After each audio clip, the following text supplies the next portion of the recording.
My name is David Lory VanDerBeek. I'm the Constitution Party candidate for governor of the state of Nevada in 2014.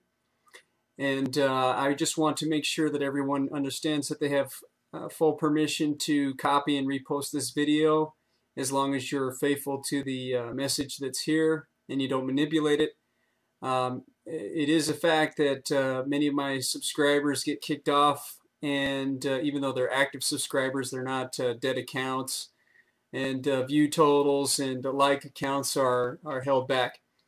And that's okay. That's part of this fight. But I want you to take this message very seriously and understand that censorship is real and it occurs in different ways.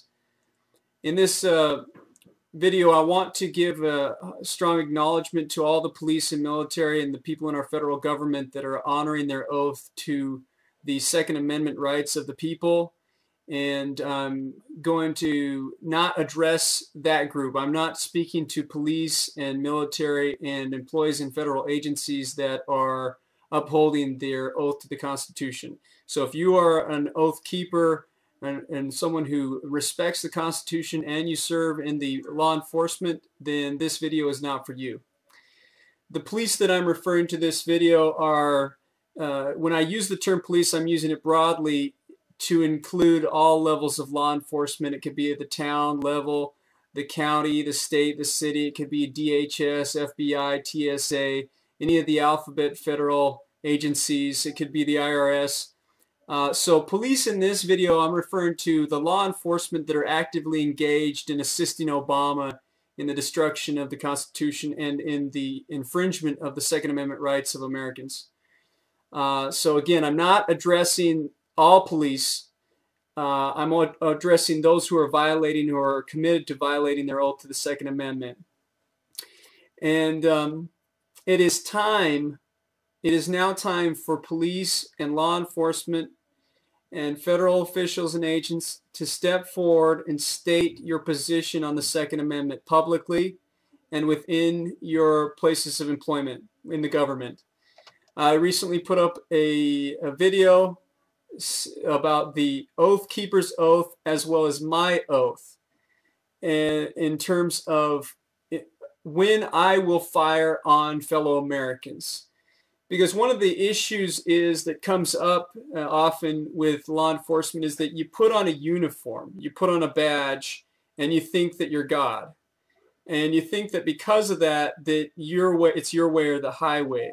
And I'm here to tell you that that is delusional, and that attitude is about to get you killed. We now know that Obama always wanted to use his Obamacare bill as a gun control and gun confiscation bill. He's made that clear that he's going to try to use mental health professionals and doctors like myself against their patients or against your clients. He's revealed his plan openly. So if you're a patriot, and I'm going to address not only the police that are corrupt, the law enforcement that are corrupt, but I'm addressing patriots. Now, if you're a patriot and you admit to your doctor that you have guns, what we're seeing is the merger of healthcare and law enforcement. So the doctor is going to be forced to report in their files that you have firearms and that you have certain governmental views about government. And the Department of Homeland Security is saying, what Obama's saying is that they're going to have access to your health records. So patriotism is being labeled as a mental disorder. So the time has come for me to give you direct executive advice. Lie to the doctors, lie to the teachers, lie to the police, lie to the judges, lie to the IRS. You're at war. The government has declared war on good Americans.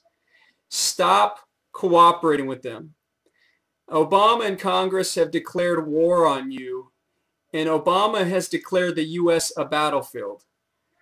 Obama considers gun owners to be enemy insurgents, so you need to stop cooperating with their tyranny. If somebody was going to come to your house and rape you or stomp on your throat, would you help them to do it? No, you need to stop giving these people correct information, and you need to stop helping them to abuse you. So if they're going to use, you see, Obama's coming right out and saying, okay, whatever you say to your doctor can and will be held, can and will be used against you in a court of law. Well, it's not a court of law. It's just that you're going to have some DHS people make the call. You're not even going to be tried. You're just going to be found guilty. If that's the case, then it's time for you to lie. Don't tell your doctors the truth. Don't ever give your doctors your correct home address. Put a fake address on there. That's their problem. Don't give people your home address that work for the government. Don't give the IRS your correct home address. You know, don't help them hurt you. Now, on the offensive side of things, do not riot, don't destroy government property. Yes, they have declared war on you, but they haven't taken the first shot yet. They haven't started going door to door like they did in Katrina. Yeah, but if they do try to do Katrina-style gun ban again, your orders will be to execute those officers. And I'll talk about that and how that's the loving and compassionate thing further on. Do not destroy government property or harm any government employees unless they attack you. Do not be offensive, then defend yourself if they are. Do not harm any of these government criminals. As a leader, if you back me up, I will eventually get these people behind bars. I will help, and other leaders will help me. We'll get them into jail.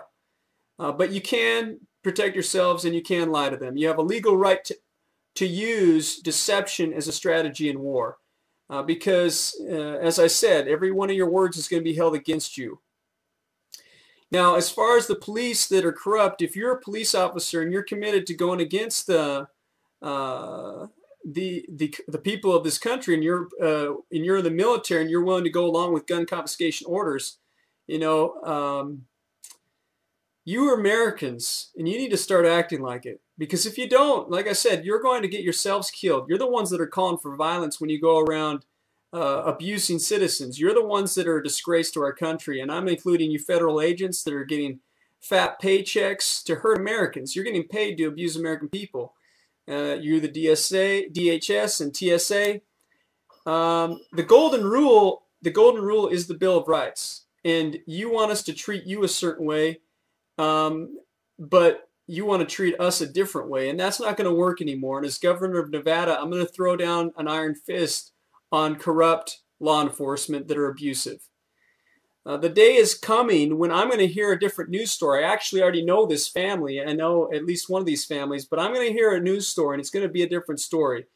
The police will have raided another home of an innocent gun owners. But the outcome is going to be different this time. This time when the police go in, these gun owners, they were waiting for the raid, and they had set up an ambush in their household for these SWAT team members. So when the SWAT team came in, they were essentially slaughtered, and they had ambushed the traitors. So the gun owners were waiting for them. You know, the police may have been SWAT team members, and they may have been strong and bold and arrogant. They were tribal in their loyalty to one another. Serving as police, though, had validated their worst psychological characteristics, for which they were well paid by a criminal government. In other words, law enforcement, a lot of people are going into law enforcement as they did in Nazi Germany because it validates their worst traits as sadists. The police in this story didn't have a search warrant signed by a judge. They simply had a record of a gun registration and a report from a doctor. They thought this would be another successful raid, but it became their own personal house of horrors. The police were executed by these gun owners, this family of gun owners, and the gun owners were later vindicated because the judge was forced to rule that the raid was indeed illegal, and the police had endangered themselves, and the gun owners were simply acting in self-defense. So this news story that I just described to you is coming, and when I read that story and it's a headline in Drudge Report, I'm not going to cheer, I'm not going to cry, and I'm just going to witness the justice there. If the police are going to raid houses of innocent people night after night, day after day, as they did in Katrina, I say execute them. I say make them pay for their injustice, because if in this government, this police state, the more corrupt the police are, the more protected and rewarded they are. So we the people must now bear the burden for correcting the American traitors who have taken over law enforcement across this nation. And these are just Americans. Remember that. It's not like the police aren't God, and they wish they were. These corrupt police are psycho. These federal agents they're not God. We're equals. When I was in the military, I was in disagreement with the way they treated soldiers that had injuries. So I had to basically argue. And at one point I was arguing with a military lawyer. And I said, "My name's David. What's your name?" And he kept calling me Private. I said, "No, you can call me David because we're equals. And I'll call you by your first name too." And he got to the point where he was yelling and screaming at me and eventually hung up on me right after saying, "We are not equals." Well, that's false. The truth is that as human beings, we're all equals and we all have unalienable rights. And so it's fraudulent. It's fraudulent whenever a police officer acts as if they have power over you, over your life. Now, I stand with the people, and I stand with the poor who suffer police brutality every day across this nation, who can't afford attorneys to go and attack those governments or in the courtroom because they don't have the money or the resources to file the lawsuits, and the government has endless funds to defend itself because the government uses taxpayer money to protect these criminals in law enforcement. One of the things I want you to realize is that now when you're dealing with the TSA, when you're dealing with military or illegal checkpoints with police, you know, eventually what they want to do is set up checkpoints where they're going to pull you over or they're going to stop all the traffic, and they're not going to give a damn if you need to take a whiz or you're late for work. You're going to have to sit through that checkpoint while they go and identify all the gun owners, and you're going to have to decide and be prepared to defend yourself right then and there. You're going to be arrested. In this coming police state, the journey is the destination. And what I mean by that is you got to be willing to go the rounds wherever you go now. It's time to be ready for a fight. I'm ready right now to fight to the death for your freedom. I'm ready right now to go to jail for the rest of my life for your freedom. I'm ready to go and be tried and executed right now for your freedom. I'm ready to be tortured to death for your freedom.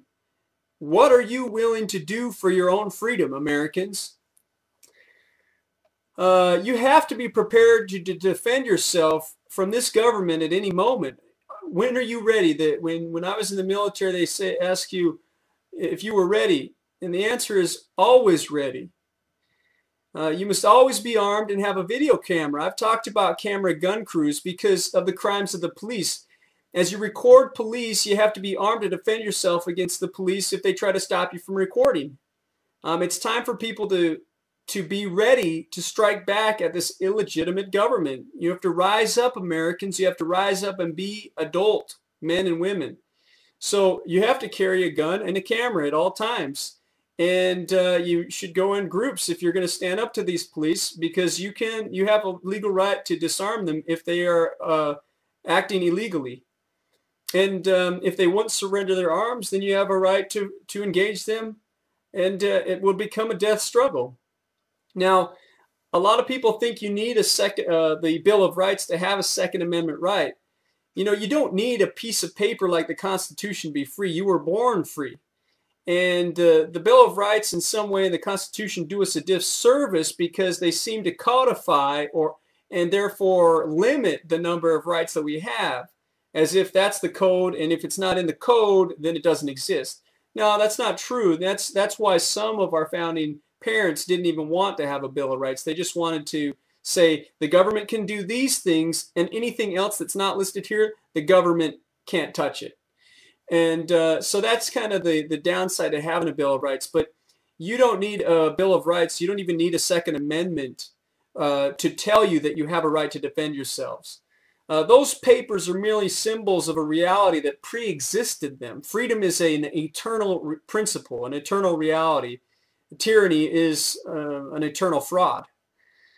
Now, I want to re-quote Alexander Solzhenitsyn's the quote about what it was like to be in a Russian gulag. So that's a Russian concentration camp. And then I want to comment on that. He said, and how we burned in the camps, later thinking, what would things have been like if every security operative, when he went out at night to make an arrest, had been uncertain whether he would return alive and had to say goodbye to his family?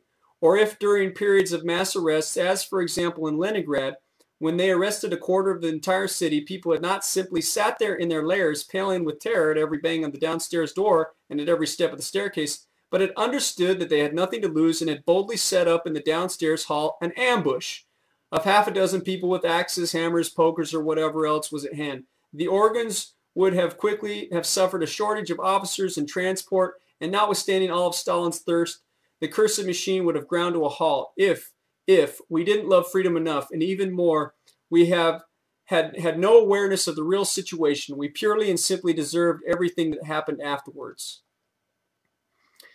Okay, so he's talking about an ambush, and I can tell you right now, if there was door-to-door gun confiscation, these SWAT teams are really arrogant, tough guys, and if you killed one of them, even if you lost your life in the process, they'd be done for the night. That would make national headlines, and they'd be done for the night. And you need to take, if you're going to go down in a shooting fight with these criminals in our government, you need to take some of them with you, and you need to be prepared for people to break in your door, because the gun raids are going to increase, and they're going to use medical records now. So initially, the raids are not going to be as frequent. They're going to be more sporadic, and they're going to be based on medical records. So a doctor makes a report, DHS can immediately swoop in and scan those reports, and then they just take it from there. It's not like the doctor is going to rat you out, but it is kind of a nanny-state society that if the doctor fills out an innocuous report on some computer and it notes that you have a gun and you are a patriot, then if they see any mental health history attached to that, then they will use that to get an illegal warrant to come after you, okay? So you've got to be ready. And now, but Solzhenitsyn is saying that we need to be prepared to ambush corrupt police and SWAT teams that try to enter our homes. What's he really saying? The bottom line is that Alexander's saying that when enough police are dead, then they will go back to following the Constitution and respecting the people. And that's what I say. If the cops and the police and the law enforcement of all the levels of government are going to become corrupt, and they're going to kill people and raid their homes, then they've already taken all of our wealth. America's bankrupt. They've stolen everything from us. And our money clearly has not satisfied or satiated these fiends in the federal government. They've taken all of our money. We can't redeem the land with money anymore.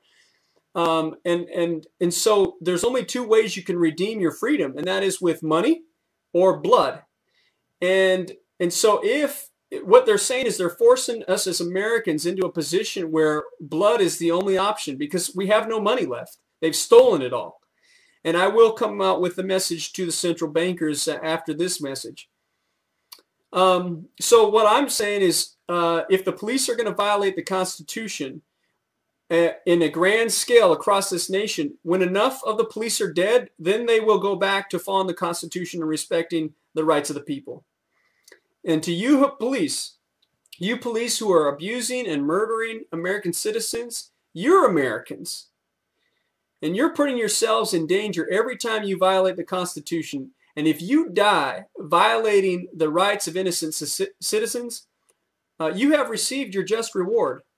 You police, you federal agents, you DHS, you TSA, you who serve this Obama, this tyrant, knowing that you're breaking the law to get a paycheck and fat benefits and retirement, you will eventually begin to die. And I will have no compassion for you. I will not feel sorrow for you or your families. Your execution by the people will be your final paycheck. So if you want this fight, suck it up, soak it up, and bring it on. You know, the federal police are just Americans. And today, Americans who happen to be police, you know, they just think that they're above the laws, that they want to force down our throats. And it's time for us to put them back in their place. We will put the police in their place and then the judges. We also got to re-educate our judges regarding the Constitution because they're paid by the government to deny us justice. And the judges and lawyers of the government are ignorant of the true principles of freedom. American gun owners, it's time to prepare yourselves to repel the raids of SWAT teams. Learn their tactics, learn their weapons, and when they come, make them wish they'd never taken the job. The other thing that eventually you'll learn about, which is much easier, which is checkpoints. If you have to militarily engage a checkpoint, that's not going to be actually very difficult. I mean, they can act tough, but if somebody's sitting out at a checkpoint checking cars, the vectors of fire around them are pretty much 360 degrees. So if you're stupid enough as a police officer to confiscate guns at a checkpoint, just realize that you're a sitting duck to be shot. And Americans will shoot you, because the moment you start taking their family members hostage for Obama, you're going to have people hunting you down. And people who have no rhyme or reason. See, I'm a rational man, and I'll sit here and reason with you and talk with you, and I'll have a treaty with you. But I'm going to negotiate for all the Americans who can't speak up for themselves and who don't have good communication skills or good voices, but they have fire in their bellies, and they're coming for you. If they will respond, and they will hear the call. This is not going to be like North Korea. This is not going to be like Nazi Germany or communist Russia or China. Americans will shed your blood. We are a bloodthirsty people, and that's why we're used by the globalists in wars all over the land. It's not because we sit down. And the people who support me, they're not weak liberals. You know, like all these liberals that support gun confiscation, are they going to come out and actually confiscate those guns? I'd like to see that. The people who support me, the gun owners of the of America, are the people who actually work and actually fight the wars. They have jobs, they work hard, and they create things. That's what gun owners are like. I mean, they are willing to defend themselves and take care of themselves. So,